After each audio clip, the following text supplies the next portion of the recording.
मखलूक खुदा पर रहम करने से दुनिया और आखिरत में सरफराजी अता होती है। सब्र करना और कद्र करना नसीब वालों के हिस्से में आता है। कभी कभी तकलीफ ऐसी होती है कि अल्लाह के अलावा किसी से बात करने को दिल नहीं करता। मंजिल पर पहुंचना हो तो कांटों से मत घबराना, क्योंकि कांटे कदमों की रफ्तार बढ़ा देते हैं। जो इंसान जितना खामोश रहता है वो अपनी इज्जत को उतनी ही महफूज रखता है। अगर किसी की तकलीफ देखकर तुम्हें तकलीफ होने लगे तो समझ लेना कि तुम अल्लाह के बनाए हुए बेहतरीन इंसान हो। वक्त अच्छा हो या बुरा गुजर ही जाता है, मगर बातें और लोग हमेशा याद रहते हैं। मुंह में जुबान तो सभी रखते हैं, मगर कमाल वो करते हैं जो उसे संभाल कर रखते हैं। अल्लाह से इस कदर करीब हो जाओ कि तुम दुआ मांगो तो फरिश्ते आमीन कहें। वो जगह छोड़ दो जहाँ तुम्हारे एहसास और तुम्हारे अल्फाज की कदर ना हो, फिर चाहे वो किसी का घर हो या किसी का दिल। दिल जिस बात पर जिद करता है अल्लाह उसी बात पर आजमाता है। अकेले होने की सबसे अच्छी बात यह है कि जब तुम परेशान होते हो तो तुम्हें सुनने वाला सिर्फ अल्लाह होता है। खालिक से मांगना सुन्नत है, अगर दे दे तो रहमत, न दे तो हिकमत। और मखलूक से मांगना जिल्लत, अगर दे दे तो एहसान और ना दे तो शर्मिंदगी।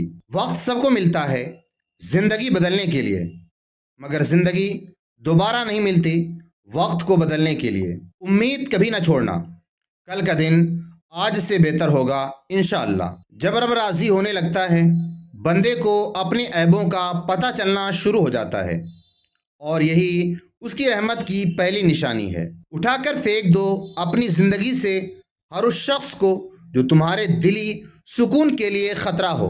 एक इंतकाल के बाद ज़मीन तुम्हारी हो जाती है, और एक इंतकाल के बाद तुम ज़मीन के हो जाते हो। इसलिए ज़मीन के ऊपर रहकर उसकी कदर करो, वरना वो तुमसे सख्त हिसाब लेगी।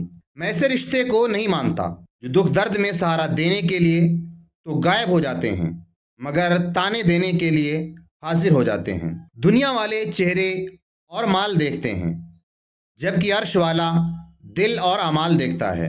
जब इंसान बिल्कुल खामोश हो जाए और अपने हक के लिए भी ना बोले तो समझ लो कि वो अपने अंदर बहुत कुछ दफन कर चुका है।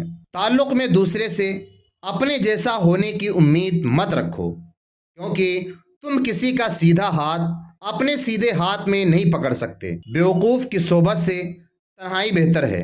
दुनिया हासिल करना कोई बुराई नहीं, लेकिन जब दुनिया को आखिरत पर तरजीह दी जाए तो फिर सरासर खसारा ही है। हकीकत और मजाज का फ़र्क तुझे उसी वक्त मालूम हो सकता है जब सुरमा इंसानियत तेरी चश्मे बसीरत को साफ कर चुका हो। हर फर्द किसी ख़ास मकसद के लिए पैदा होता है, और उस वक्त के हुसूल की ख्वाहिश पहले ही से उसके दिल में रख दी जाती है।